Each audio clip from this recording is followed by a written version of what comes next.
I guess I was always mechanically inclined. I can remember when I was younger, I took the vacuum cleaner apart, and my mom came in and asked me what I was doing when she caught me, and I said I was taking it apart because I wanted to see how it worked. I was trying to understand it.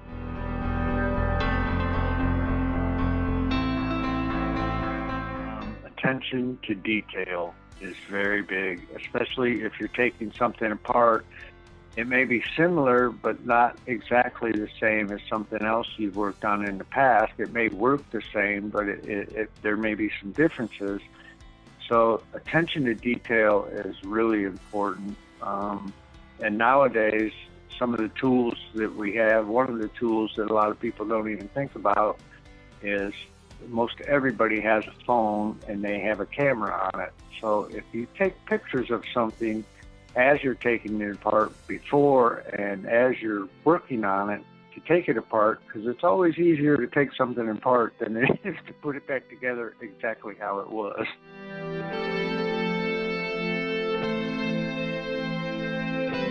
If they like math and they can use math, if they, after they learn some things in math, if they find ways to use that, or they like science, they're interested in things like that, because technology today, the maintenance today is far beyond it was when I started. And if you can be open-minded and you can imagine things, everything has to do with science in some way or another, which is mechanical or electrical.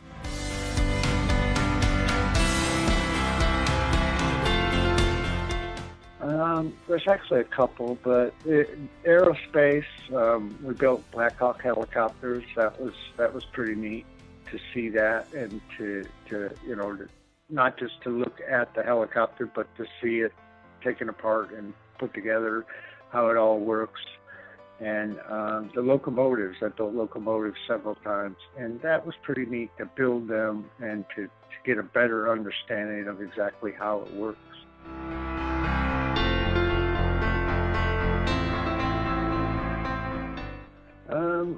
I think they kind of might get complacent because they're working on the same things all the time and kind of lax a little bit. And most of the things that I've been taught from the beginning of, especially in industrial work, is you have to be aware of your surroundings. That is your own safety, that you are aware of your own surroundings, and you have to take your safety seriously, because you're the only one that can keep you safe. And I think maybe after a while of working in the same place, they get a little lax working with things that they've worked with over and over, and that tends to be when people get hurt. Over the years, I've seen that there's not as many people going into the trades. When I was younger, that was a good field to make a good living. It's what I guess we would call middle class, even though I'm not sure if there still is a middle class, but it's definitely higher than like the production workers. So you can have a quite a bit better living working in maintenance, whether it's mechanical or electrical. But generally, if they come into it, they would probably at some point, even if they're mechanically, end up with some electric, if nothing else, where the electric pays a little better. And something that my dad told me a long time ago was that you get as much education in any way as you can, because that's something they can never take from you. And that education is what makes the industry.